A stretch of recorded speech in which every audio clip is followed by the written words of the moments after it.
السلام عليكم ورحمة الله وبركاته. بسم الله الرحمن الرحيم. الحمد لله وكفى والصلاة والسلام على عباده الذين اصطفى، أما بعد، فأعوذ بالله من الشيطان الرجيم. بسم الله الرحمن الرحيم. والله غالب على أمره ولكن أكثر الناس لا يعلمون. وقال عز اسمه: ألم تر إلى الذي حاج إبراهيم في ربه أن آتاه الله الملك إذ قال إبراهيم ربي الذي يحيي ويميت قال أنا أحيي وأميت قال إبراهيم فإن الله يأتي بالشمس من المشرق فأت بها من المغرب فبهت الذي كفر والله لا يهدي القوم الظالمين. صدق اللہ العظیم. معزز بزرگوں اور دوستو، اللہ تعالیٰ کی تدبیر ساری تدبیروں پر غالب رہتی ہے، اور اللہ جب تدبیر فرماتے ہیں تو اپنی تدبیر میں کسی کی شرکت کو گوارا نہیں فرماتے. وہ اکیلے مدبر ہیں، وہ اکیلے متصرف ہیں. اللہ اکیلے ہی تدبیر فرماتے ہیں، اور تصرف فرمانے والی ذات صرف اللہ کی ذات ہے. اور جب اللہ تدبیر فرماتے ہیں تو ساری دنیا والوں کی تدبیریں بھی اللہ کی تدبیر کے آگے ناکام ہو جاتی ہیں. حضرت ابراہیم علیہ السلام کا جب دور آیا، ان کی ولادت کا زمانہ قریب تھا، تو اس وقت نمرود کی بادشاہت تھی، اور نمرود ان 4 بڑے بڑے بادشاہوں میں سے ایک ہے جن کے بارے میں حدیث شریف میں بتلایا گیا: ملک الارض 4، کہ زمین میں 4 بڑے بڑے بادشاہ ایسے گزرے ہیں جنہوں نے زمین کے اکثر حصے پر ایک ساتھ حکومت کی ہے. مؤمنان و کافران. فرمایا کہ ان 4 بادشاہوں میں 2 مومن ہیں اور 2 کافر ہیں. فَأَمَّا الْمُؤْمِنَانِ فَسُلَيْمَانُ بْنُ داود وذو القرنین علیہم السلام. فرمایا کہ 2 مومن جو بادشاہ ہیں وہ حضرت سلیمان علیہ السلام ہیں، اور دوسرے حضرت ذو القرنین علیہ السلام ہیں. یہ دونوں بادشاہ مومن ہیں. حضرت سلیمان علیہ السلام کو اللہ نے نبوت کے ساتھ بادشاہت عطا فرمائی تھی، اور حضرت ذوالقرنین کو ولایت کے ساتھ اللہ نے بادشاہت عطا فرمائی. یہ دونوں مومن ہیں. وَأَمَّا الْكَافِرَانِ فَنَمْرُودُ وَبُخْتُ نَصَرَ. اور فرمایا کہ 2 کافر بادشاہ نمرود اور بخت نصر. نمرود تو وہ ہے جو حضرت ابراہیم علیہ السلام کے دور میں عراق کا بادشاہ تھا، اور زمین کے اکثر حصوں پر اس کی حکومت تھی، بہت بڑا بادشاہ. اور بخت نصر وہ ہے جس کا تذکرہ سورہ بنی اسرائیل کے پہلے رکوع میں ہے، کہ جب بنو اسرائیل نے بغاوت کی اللہ کے خلاف اور ان کے اندر سرکشی بڑھ گئی، تو بیت المقدس پر اس نے حملہ کیا اور 80,000 یہودیوں کو اس نے قتل کیا. 80,000 یہودیوں کو اس نے گرفتار کیا، اور اس دور میں اس نے اتنا خون بہایا کہ سیہون کی پہاڑیوں میں خون کی ندیاں بہنے لگی تھی. 80,000 آدمیوں کا خون بہنا کوئی معمولی بات نہیں تھی. بخت نصر وہی ظالم بادشاہ ہے. ان 4 بادشاہوں کا حدیث شریف میں تذکرہ ہے، اور ان میں سے جو ایک بادشاہ ہے وہ نمرود بھی ہے. نمرود ابن کنعان، جو حضرت ابراہیم علیہ السلام کے دور میں بادشاہ تھا. حضرت ابراہیم علیہ السلام کا جو دور ہے وہ طوفان نوح کے بعد 1263 سال کے بعد میں آیا ہے. حضرت ابراہیم علیہ السلام کی جو ولادت ہوئی ہے وہ طوفان نوح کے بعد 1260 پر 3 سال کے بعد حضرت ابراہیم علیہ السلام کی ولادت ہوئی۔ اس طرح اگر حساب کیا جائے تو حضرت آدم علیہ السلام کے 3030 پر 7 سال کے بعد 37 سال کے بعد حضرت ابراہیم علیہ السلام کی ولادت ہوئی۔ حضرت آدم علیہ السلام اور حضرت ابراہیم علیہ السلام کے درمیان کا جو فاصلہ ہے وہ 3037 سال کا فاصلہ ہے، 3030 پر 3 سال کا فاصلہ۔ حضرت ابراہیم علیہ السلام کی چند مدت کے بعد میں حضرت ذوالقرنین کا زمانہ آتا ہے، اور پھر حضرت ابراہیم علیہ السلام کی ایک مدت کے بعد میں حضرت سلیمان علیہ السلام کا دور آتا، اس لیے کہ حضرت موسیٰ علیہ السلام حضرت ابراہیم علیہ السلام کے 700 سال کے بعد میں، حضرت موسیٰ علیہ السلام کا دور حضرت ابراہیم علیہ السلام کے 700 سال کے بعد، اور حضرت موسیٰ علیہ السلام کے بعد حضرت عیسیٰ علیہ السلام کا دور 1400 سال کے بعد آتا، اور حضرت عیسیٰ علیہ السلام کے بعد 650 سال تقریباً اس کے بعد سرکار دو عالم صلی اللہ علیہ وسلم کی ولادت ہوتی ہے۔ اور حضرت سلیمان علیہ السلام کا دور جو حضرت داؤد علیہ السلام کے فرزند ہیں، سورہ بقرہ میں حضرت سلیمان ابن داؤد کا اور حضرت داؤد علیہ السلام کا جو واقعہ ذکر کیا گیا، أَلَمْ تَرَ إِلَى الْمَلَئِ مِنْ بَنِي إِسْرَائِيلَ مِنْ بَعْدِ مُوسَى، کہ حضرت داؤد علیہ السلام کا دور حضرت موسیٰ علیہ السلام کے بعد آتا۔ تو یہ جو دنیا کے بڑے بڑے بادشاہ ہیں، ان میں نمرود ابن کنعان کی جو اتنی بڑی بادشاہت تھی، اتنی بڑی حکومت اور سلطنت تھی، اس نے ایک دفعہ خواب دیکھا، بڑا عجیب و غریب خواب تھا۔ اس نے دیکھا خواب میں کہ رات کے وقت ایک ستارہ طلوع ہوا ہے اور دوسری طرف چاند چمک رہا ہے۔ جیسے ہی یہ ستارہ طلوع ہوتا ہے، چاند کی چمک اس ستارے کے سامنے بالکل ختم ہو جاتی ہے، چاند کی روشنی ماند پڑ جاتی ہے، اور وہ خواب میں آگے دیکھتا ہے کہ دوسرے دن پھر وہی چاند دن کے وقت طلوع ہوتا ہے، اور دن کے وقت سورج چمک رہا ہے۔ جیسے یہ ستارہ طلوع ہوتا ہے، جیسے ہی ستارہ طلوع ہوتا ہے رات کے وقت، تو چاند کی روشنی ماند پڑ گئی، اور دوسرے دن صبح میں جب وہی ستارہ طلوع ہوتا ہے تو سورج کی روشنی بھی ماند پڑ جاتی ہے، اس کے سامنے سورج کی روشنی بھی ختم ہو جاتی ہے۔ گویا یہ طلوع ہونے والا ستارہ چاند کی روشنی کو بھی کھا گیا، اور دوسرے دن صبح میں طلوع ہو کر دن میں سورج کی روشنی کو بھی کھا گیا۔ جب نمرود نے یہ خواب دیکھا تو بہت پریشان ہوا کہ آخر کیا قصہ ہونے والا ہے۔ اس کے دربار میں کاہن، نجومی، قیافہ شناس سب موجود رہتے تھے، اور اس وقت قیافہ شناسی کا بڑا چرچا تھا۔ نجومی بڑے عروج پر تھے اور کہانت اپنے عروج پر تھی، بڑے بڑے کاہن، بڑے بڑے نجومی ہوا کرتے تھے۔ اس نے کاہنوں کو، نجومیوں کو، قیافہ شناسوں کو جمع کیا، اور ان کے سامنے اس نے خواب بیان کیا، اور اس کے دربار میں 6 نجومی بڑے مشہور تھے، انہیں قریب میں بٹھایا، اور سب کے سامنے اس نے خواب بیان کر کے خواب کی تعبیر معلوم کی کہ مجھے خواب کی تعبیر بتاؤ، میں نے جو خواب دیکھا ہے۔ تو سارے نجومیوں نے، کاہنوں نے خواب کی یہ تعبیر بتائی کہ آپ کی حکومت اور سلطنت میں ایک بچہ اس سال پیدا ہونے والا ہے، اس بچے کے ہاتھ پر آپ کے گھرانے کا زوال ہوگا، آپ کی حکومت ختم ہو جائے گی، آپ کے دین پر ہلاکت آئے گی۔ تو گویا وہ بچہ آپ کے لیے ایسا ہوگا کہ اس کے ذریعے سے آپ کے دین کی بھی ہلاکت ہے، گھرانے کی بھی ہلاکت ہے، حکومت اور سلطنت کی بھی بربادی ہے، اور اس بچے کے ہاتھ سے یہ ساری چیزیں ہوں گی۔ تو پھر اس نے دوسرا سوال کیا، اس آنے والی مصیبت سے بچنے کی تدبیر کیا ہے؟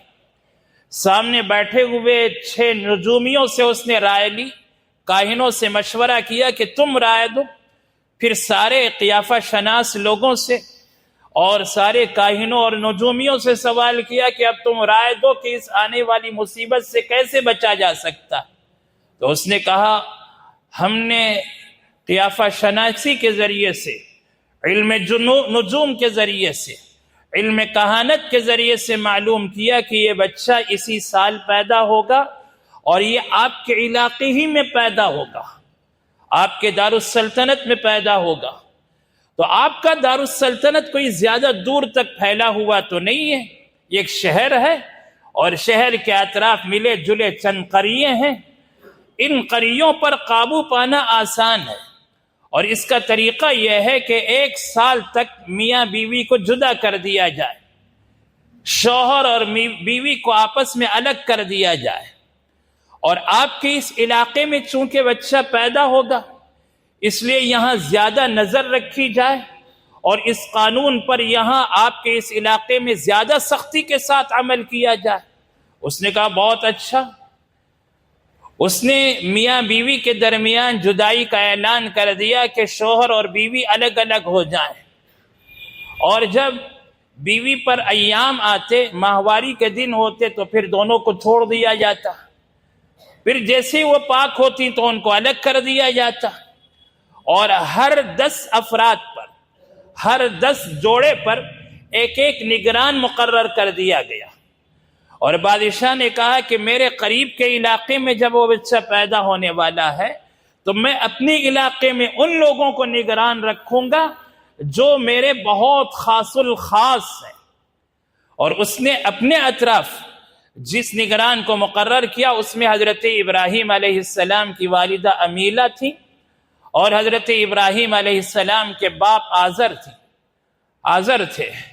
ان دونوں کو، عورتوں کے لیے امیلہ کو نگران مقرر کیا، مردوں کے لیے آزر کو نگران مقرر کیا اور کہا کہ بڑی سختی کے ساتھ نگرانی کی جائے.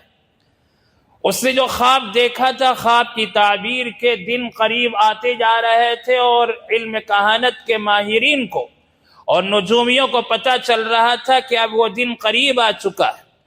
چنانچہ جب بالکل دن قریب آ گئے تو اس کے بعد ان نجومیوں نے، کاہنوں نے بادشاہ کو مطلع کیا کہ آج رات، بالکل اسی رات میں جس رات میں یہ واقعہ ہونے والا تھا، اس رات میں نجومیوں نے اور کاہنوں نے بادشاہ کو آگاہ کیا کہ آج کی رات وہ بیٹا، وہ لڑکا، وہ بچہ جو پیدا ہونے والا ہے وہ باپ کی پیٹھ سے ماں کے رحم میں منتقل ہونے والا ہے.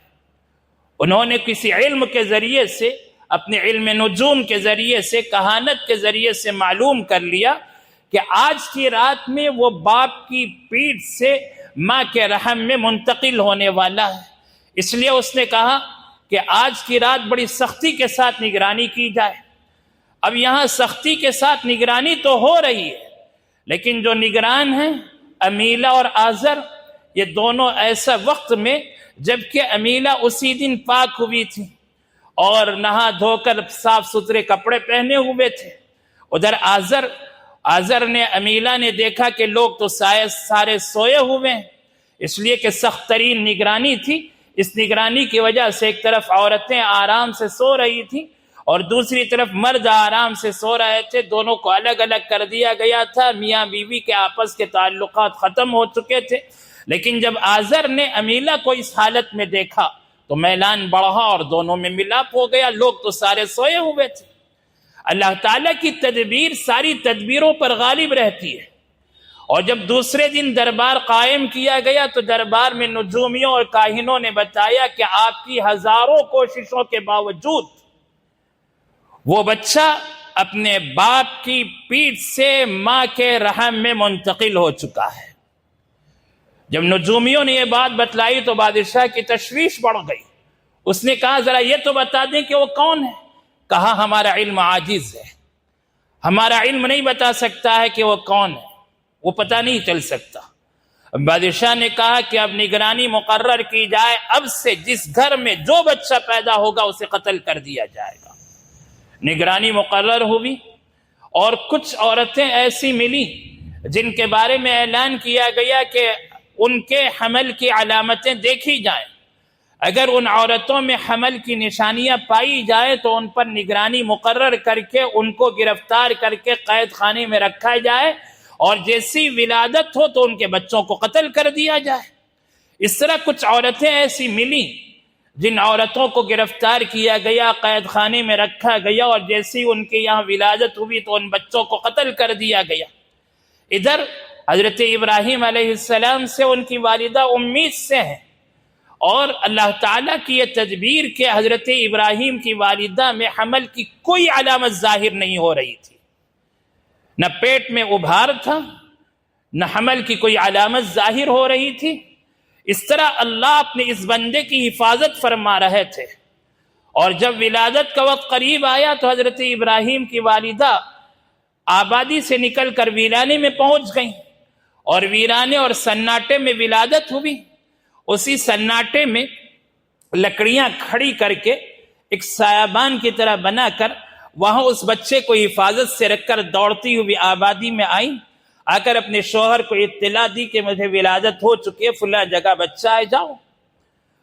اور حضرت ابراہیم کے والد دوڑتے ہوئے گئے، جا کر دیکھا کہ اس جگہ بچہ محفوظ ہے، تو وہیں ایک غار تلاش کر کے غار کو پاک صاف کر کے اس غار کے اندر بچے کو محفوظ کر دیا، اور غار کے منہ پر ایک پتھر رکھ دیا تاکہ جانوروں سے اور دوسرے درندوں سے، موذی چیزوں سے ان کی حفاظت ہو جائے۔ بچے کو اس جگہ محفوظ جگہ کسی غار میں، جنگل میں، ویرانے میں رکھ دیا، اور وہ خود یہاں آ گئے۔ ان کی والدہ کو، ابراہیم کی والدہ کو وہ بھیجتے تھے، اور وہ جاتی تھی اور فیڈنگ کر کے واپس آ جایا کرتی تھی۔ حضرت ابراہیم علیہ السلام کی ویرانے میں پرورش ہو رہی تھی، اور اللہ ان کی حفاظت فرما رہے تھے۔ اللہ کی یہ بھی تدبیر ہے کہ حضرت ابراہیم کی والدہ ایک مرتبہ غار میں پہنچی تو دیکھا کہ ابراہیم اپنی انگلیاں چوس رہے ہیں۔ انہیں بڑا تعجب ہوا، انہوں نے اپنے بیٹے کی انگلیوں کو منہ سے نکال کر دیکھا تو انگلیوں سے، ایک انگلی سے شہد نکل رہا، ایک انگلی سے پانی نکل رہا، ایک انگلی سے دودھ نکل رہا، ایک انگلی سے گھی نکل رہی ہے۔